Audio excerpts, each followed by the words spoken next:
So today, SCP-1730 Part 2, the epic final battle at Site-13. Let's watch.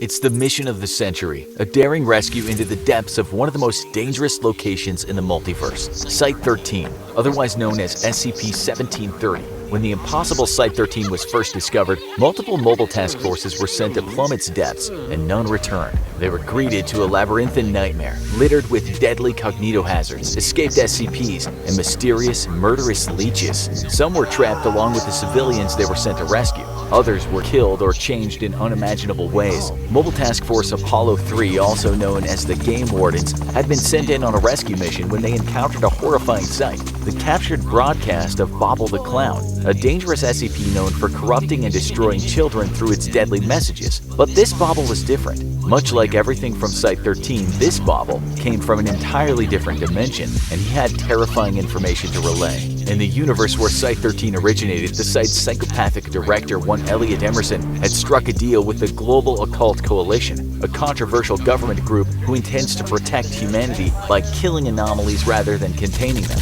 Emerson had converted his site into an unethical, unrestrained slaughterhouse and was incinerating SCPs by the hundred in a so-called body pit. But Emerson's game of death came back and bit him, snapping the threads of reality and turning the entire site into a dimensionally displaced super anomaly. The Game Wardens realized they were in way over their heads. Their chances of surviving this place were dropping by the second, and if they wanted any chance of succeeding in their mission, they needed backup. So Site Command called in MTF Tau 5, aka Samsara. Calling in Samsara for a run-of-the-mill collection mission is like using a bazooka to kill a housefly. But for a case as severe as 1730, their skills were not only nice to have, but vital. Samsara are among the best of the best, immortal cybernetic clones forged from the flesh of a god, equipped with weaponry and technology that could surpass even that of other elite Mobile Task Force units. The 4 members of Samsara are so adept at what they do, they earned the nickname Power Rangers among their peers. The remaining Game Wardens knew that with Samsara on the case,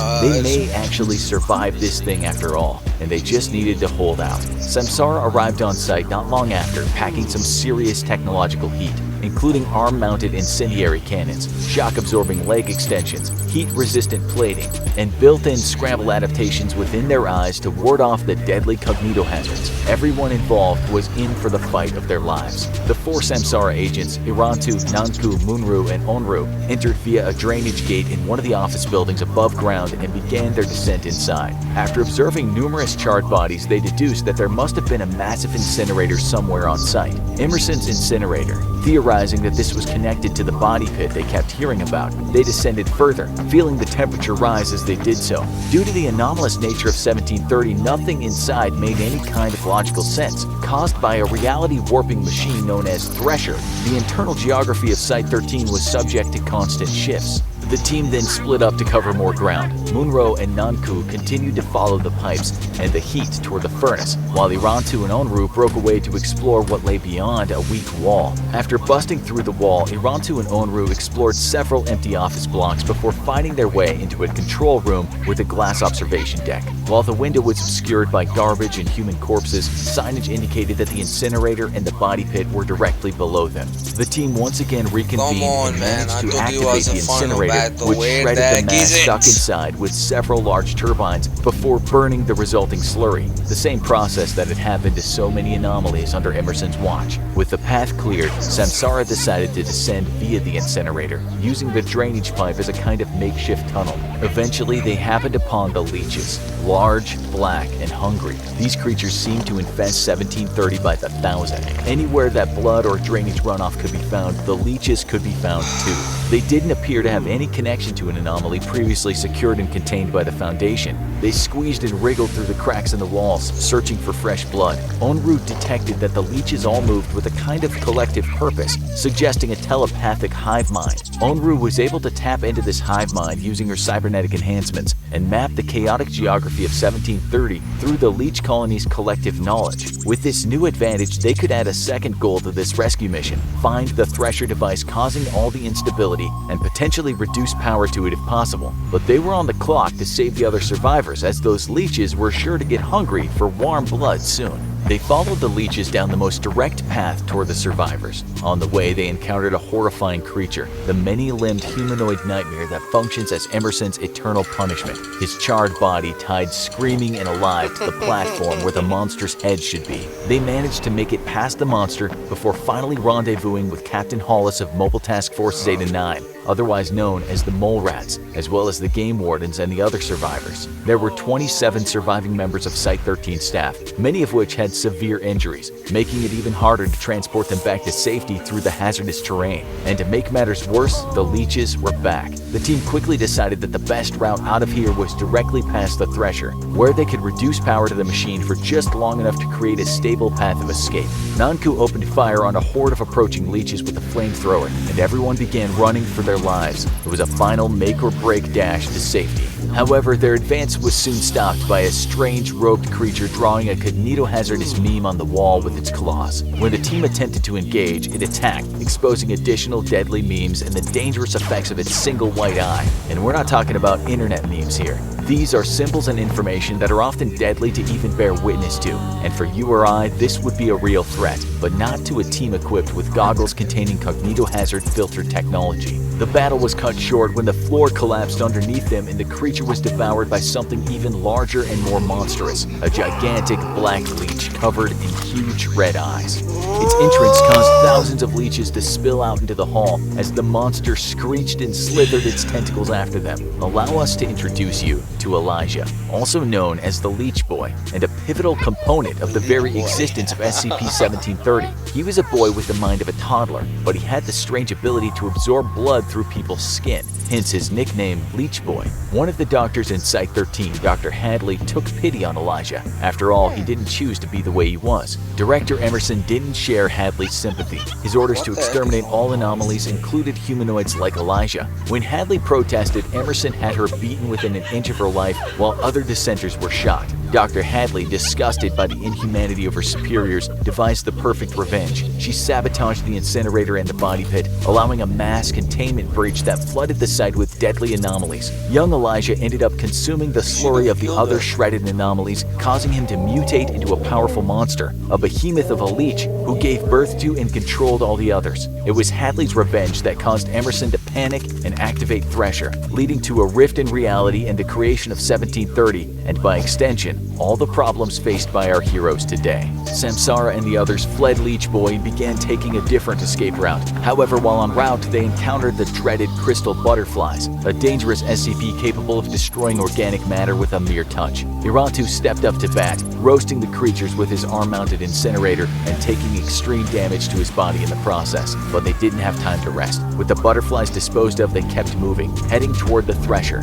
but not all the SCPs were necessarily working against them. Bobble the Clown came in handy at the next checkpoint, manifesting in the monitor of an electronic door and opening the way through. As they continued on their journey, they had to fight off frequent attacks from leeches, losing some of the task force members in the process. They were also forced to face off against a number of other anomalies in order to survive, such as SCP-2316, manifesting as floating bodies beneath them, and SCP-1370, which used a huge mechanized body to attack the team of survivors. That was all just a warm-up for the true final battle, though. The floor shattered beneath them, and out of an impossibly huge chamber, the monster that had once been Elijah wriggled free, reaching for them with huge tentacles and shrieking from its thousand-toothed maw. It was at least 200 meters tall and barely reacted to any amount of firepower. It seemed like they were all doomed until Captain Hollis had a truly crazy idea. With the help of Samsara, she led the bloodthirsty abomination down through the cryonic center and into an Olympia-class testing chamber. There, as the Leech Boy was bearing down on them, Hollis opened the gates to two adjacent containment cells, and something beyond incredible happened. Two of the most powerful SCPs ever known, a giant sword-wielding gate guardian and the reality-bending cosmic deer, SCP-2845, entered the arena. What followed was one of the most epic showdowns in the history of the SCP Foundation, as the deer and the gate guardian went to battle against the all-devouring leech. While the monsters fought, Hollis ordered her team to get the rest of the survivors to safety. She and Moonru of the Samsara team remained behind to prevent any of the anomalies from escaping, as the entire base began sinking into the ground from the combined forces of the battle raging around them and the Thresher's continued onslaught on reality. Even if the survivors escaped, would the anomalous develop developments inside Site-13 escape and wreak havoc on the world at large, that's when Hollis received a vision. A horrific, charred, post-apocalyptic world roamed by inconceivably powerful entities and nightmare gods. It was a vision so horrific that just seeing it nearly broke her mind. She knew what she had to do. The only way she could truly defeat this terrible place and ensure safety for mankind. While Leech Boy, the Gate Guardian, and the Deer continued their battle for the ages,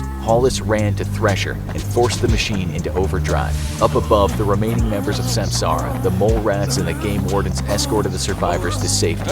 Downstairs, Thresher emitted a blinding white light as the system began overload. In her final moments, all Hollis could do was laugh. Perhaps it was a laugh of pure insanity, of a mind broken by the horror she witnessed. Or perhaps it was a laugh of victory, knowing that in spite of the immense powers all around her, she had won the day. She had saved not only the survivors and her teammates, but possibly all of humanity. And all it cost her was everything. Outside, the survivors had reached a safe distance away when the entirety of Site-13 imploded in a final brilliant flash. When the dust cleared, SCP-1730 was gone. All that was left was an immense crater where the impossible base should have once been. Captain Hollis had done it. Through overloading the Thresher machine, she'd taken this anomaly out of the world the exact same way it had entered. It was torn from its moorings on our Earth and kicked into the infinity of space-time, perhaps never to be seen again, along with everything it contained. SCP-1730 was reclassified to neutralized. Of course, the Foundation would have plenty of other anomalies to pursue soon after, but the nightmare of Emerson's Site-13 was over once and for all.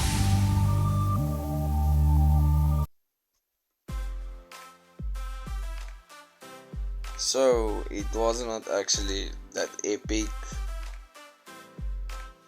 but it's better than some SCPs, and there are really stupid ones. So please subscribe if you want to join the battle of SCPs.